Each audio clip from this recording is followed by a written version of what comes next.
APSC आनजादाव उथ्रिसार जानो हानाय फामि मुसाहारिखौ खुबदुफुलि गामि समाजा गाजा गोमजायै बरायदों।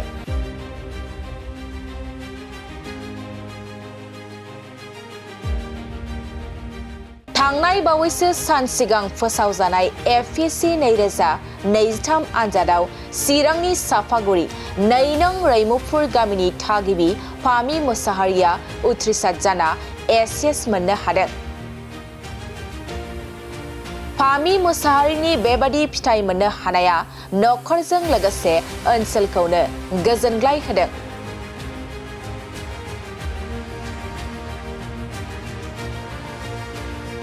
बे गोजोननायखौ लानानै दिनै फामि मुसाहारिनि आंगो जोनोम गामि खुबदुफुलि गामि समाजा गाजा गोमजायै बरायदों।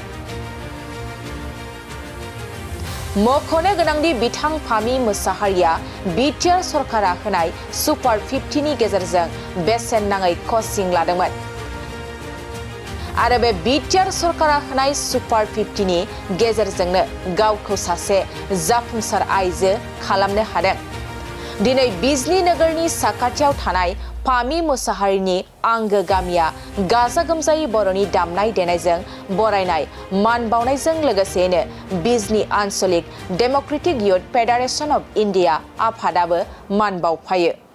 जोबोर मोजां मोनदों जे बयबो टाइम बहननानै एफा खस्थ' खालामनानै एफा सान्दुं थिंथिंआवबो बयबो फैदों। आंकोल मोनाबो बाबामोन आंनि फेमिलियाबो फैदों। जोबोर मोजां मोनदों। माने बेनो आंथ' बेखौनो बुंनो सानोखि नोंसिनि मा सिमां दङ बेखौ गोसोआव ला आरो बिमा बिफानि आशीर्वादखौ लानानै था आरो जे नोंनि सिमां दङ जे नोंनि गल दङ बेखौ नाजाफुंनो माने जाफुंहोनो माने बहुत खस्थ' खालामनांगोन खिन्थु जेला खस्थ'नि फलखौ मोनगोन हेलाबा मोनसे ओरैबायदि गोजोननाय मोनगोन जेखौ नोङो जिबनाव कम्पेयार खालामनो हाया जेखौ आं मोननो हादों माने भगबाननि आशीर्वादाव सेकेन्ड टेम्पमोन।